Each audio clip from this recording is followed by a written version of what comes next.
On to the 17th law of power. The 17th law of power reads, keep others in suspended terror, cultivate an air of unpredictability.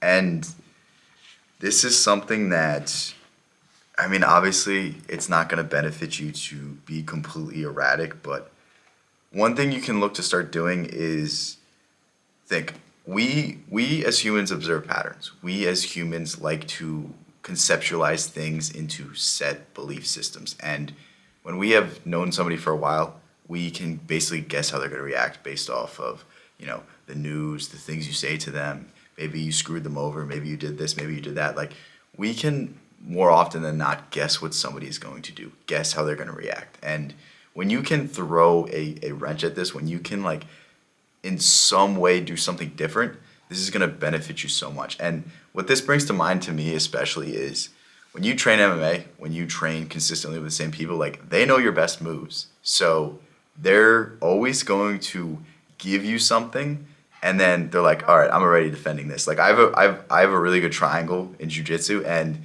this one guy can't open my guard, so he'll literally fake giving me the triangle. The second I unlock my legs, he's gone. And this is something that I've started to notice. So now instead of going for the triangle, I just go for a sweep. And it's all about predicting how somebody views you and differing from that prediction. Understanding that if you repeat the same pattern, you're predictable. And because you're predictable, people can get the better end of the deal. People can get over on you. And you need to, in some way, cultivate an air of unpredictability, because the scariest thing is somebody that's unpredictable. The scariest thing is that person that you might say the wrong word, you don't know what it is, and they go crazy on you. And I'm not saying you should do this. Like, I'm not saying you should be an irrational person, but depending on the relationships you're in, depending on if people are taking advantage of you, like, you might want to find some way to throw a wrench in how they see you.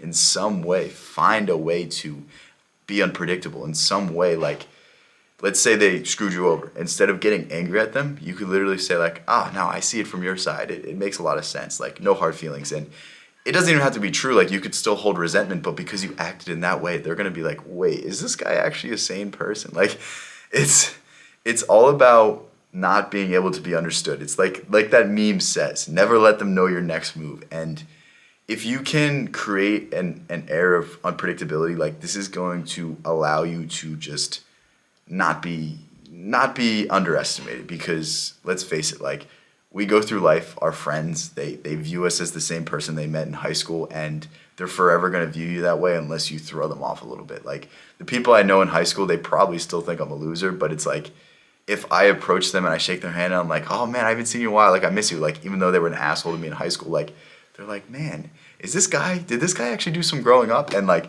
the answer to that is no.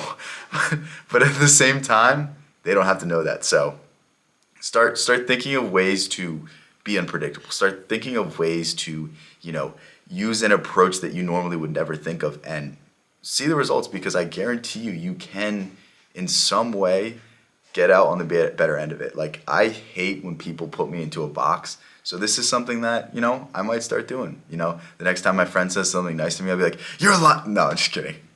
But thank you guys so much for making it this far. This channel is blowing up unlike I thought it would. I thought this would just be like me talking on camera to nobody. So thank you so much for making it this far in the video. Thank you so much for watching all these videos. And it means the world to me that I could talk about the books I read and people are actually interested in my thoughts on them. So again, I'll leave a link in the description to this book. It's a tremendous one. It's probably one of the most fun reads that I've read this year. And yeah, I'll catch you in the next one.